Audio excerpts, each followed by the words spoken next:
안녕하세요. 대형 멘토 황대근입니다. 오늘은 하나 에어로스페이스 함께 살펴보도록 하겠습니다. 계속해서 신고가를 갱신을 하고 있는 영역이다. 자, 이렇게 설명드릴 수 있을 것 같은데, 최근에 방산 전시회가 열렸죠. 그래서 여기서부터 이제 해외 수출에 대한 기대감이 굉장히 커진 상황이다. 그래서 이 부분이 바로 시장의 관심까지 유발을 하게 되면서 하나 에어로스페이스의 주가에 부양을 하는 상태가 만들어지고 있지 않나 개인적으로 생각을 하고 있습니다. 그래서 이 수급적인 측면을 통해서 현재 투자 심리는 어떻게 진행이 되고 있는지 한번 파악을 해보도록 하겠습니다. 그 루마니아 같은 경우에는 이제 국방 예산을 계속해서 늘려간다라는 이야기를 해주고 있는데, 해외 수출에 대한 부분이 매출이 계속해서 다국화되면 수익적인 부분, 실적적인 부분에 긍정적으로 작용이 될 수밖에 없겠죠. 그래서 이 관련된 내용 한번 체크를 해보고, 회사채 발행 수요부터 그냥 현재 북러 회담이 어떻게 진행이 될 것인지, 이 부분은 주가에 또 어떻게 반영이 될 수 있을지 전반적인 이야기 진행해보는 시간 갖도록 하겠습니다. 구독과 좋아요 한 번씩 부탁드리고 금일 영상도 끝까지 시청해주시면 감사하겠습니다. 자, 우선 금일 수급의 동향을 좀 생각을 해보면 외국인과 기관의 매도 물량이 나와주고 있습니다. 투신부터 은행, 기타 범위도 마찬가지로 매도 물량이 나오고 있다. 사실 전거래일과 계속해서 연속적으로 외국인과 기관은 좀 던지는 모습을 현재 보여주고 있습니다. 실제로 차트적인 흐름세를 보게 되면 금일 상승에 대한 모습을 나와주고 있고, 거래량 역시 매집에 대한 의지를 보여주고 있는 상황인데, 이러한 상황에서 외국인과 기관의 매도 물량이 출현했다는 뜻은 이 개인이 좀 이 물량 자체를 좀 받아주고 있지 않나 생각이 들고 있습니다. 물론 시장이 끝나고 정확한 데이터가 나와야 확실히 확인을 할 수 있겠지만, 지금 추정을 하게 되면 개인적으로는 개인이 좀 매집을 하고 있지 않나 생각을 하고 있습니다. 자, 그렇게 되면은 조만간 이 RSI 수치도 현재 이 과매수 구간에 도달을 하려고 하는 상태이기 때문에, 기간적인 조정과 가격적인 조정을 우리가 리스크적인 차원에서 생각을 해야 된다. 자, 이렇게 말씀을 드릴 수 있겠고, 실제로 주봉의 흐름상 조금 크게 보게 되면 지지가 아니라 조정이죠. 주가의 조정이 나오게 되면 11선 구간에서는 지지를 받아주면서 저차 상승을 해주는 게 가장 이상적인 시나리오가 되지 않을까 생각을 하고 있습니다. 어쨌든 금일 전반적인 이야기 시작을 해보도록 하겠습니다. 자, 우선 하나 에어로스페이스가 신고가를 계속해서 갱신을 하고 있다라는 내용이 나와주고 있습니다. 연초 대비해서 2배 가까이 오른 모습을 보여주고 있다. 이런 좋은 이야기가 나와주고 있죠.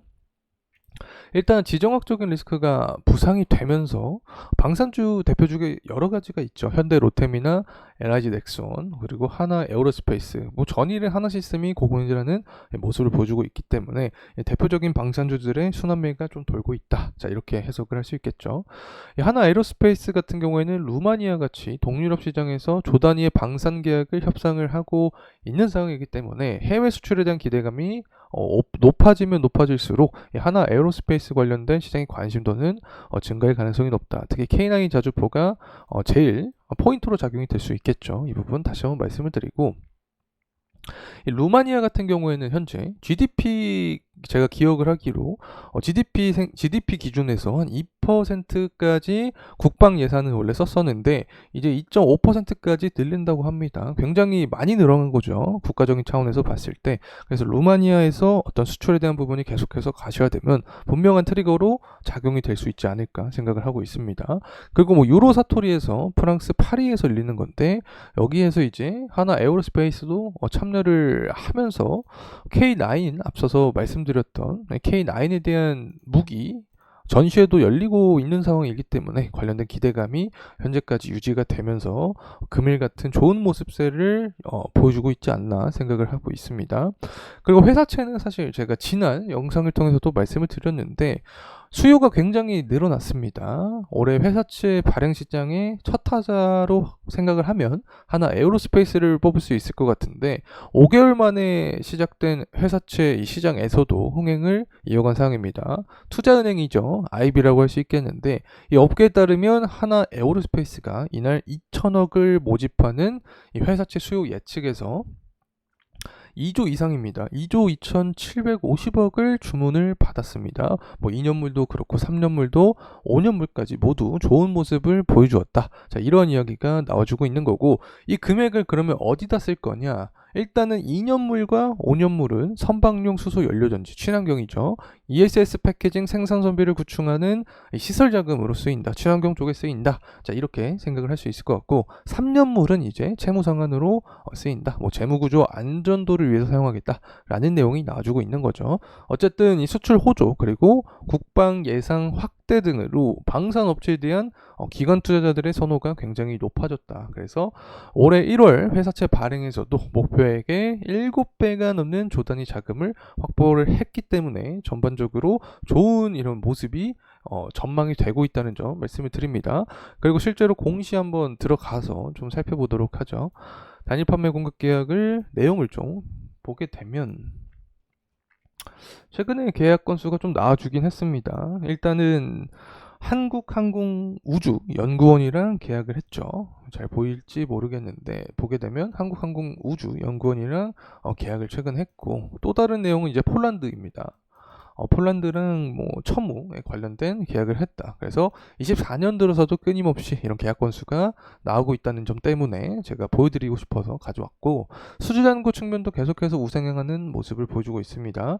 그에 따라서 순수주액이 모두 빨간색을 보여주고 있죠. 2017년부터 24년까지 계속해서 수주액이 잘 나와주고 있는 모습을 보여주고 있습니다. 그래서 이런 실적에 대한 부분이 반영이 되면서 현재도 주가의 부양 모습을 보여주고 있다는 점 말씀을 드리고, 정세가 굉장히 중요하게 작용을 합니다. 방산 같은 경우에 현재 24년 만에 방북을 한다. 푸틴이랑 이분께서 이 사진이 나와주고 있습니다. 다시 말하면 대선을 앞두고 이런 정치적인 어떤 부분을 위해서 전쟁 리스크를 계속해서 부각시킬 확률이 높다라고 설명을 드렸었죠. 최근에 우크라이나와 러시아 전쟁, 그리고 이스라엘과 이란 전쟁, 이렇게 되면서 러시아가 또 북한과 이런 제스처를 보여주게 되면 위기감이 좀 조성이 될 수 있습니다. 시장의 차원에서 봤을 때.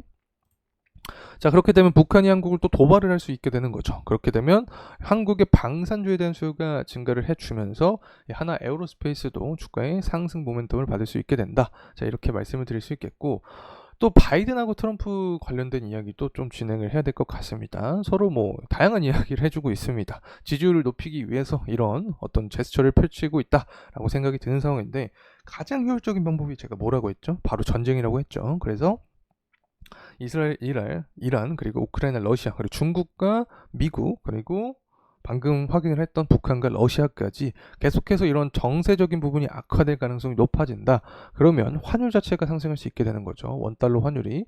그래서 4월 달에 기록을 했던 1,400원 정도를 다시 한번 환율이 도달을 하게 되면 결국에 환율 상승에 대한 대표적인 수혜주가 방산주죠. 때문에 방산주에 대한 시장의 수요가 증가를 해주면서 하나 에어로스페이스도 주가의 부양을 맞이할 수 있지 않을까 개인적으로 생각을 하고 있습니다.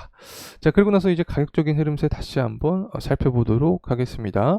이 하나 에어로스페이스 같은 경우에는 최근 들어서 계속해서 상승을 해주고 있습니다. 주봉으로 봤을 때 모두 5일선 구간에서는 상승을 해주는 모습을 보여주고 있기 때문에 지금부터 5일선을 이탈하지 않는 게 굉장히 중요하게 작용이 될 수 있다. 자, 이렇게 설명을 드릴 수 있겠고, 실제로 재무적인 측면을 확인을 해보면 23년과 비교했을 때 24년 그리고 26년까지 매출 영업이익 모두 증가할 전망을 해주고 있습니다. 그리고 나서 EPS를 좀 보게 되면 EPS도 EPS는 23년 피크를 기록하고 24년 다소 주춤한 모습을 보여주다가 재차 26년까지 상승을 전망을 하고 있다.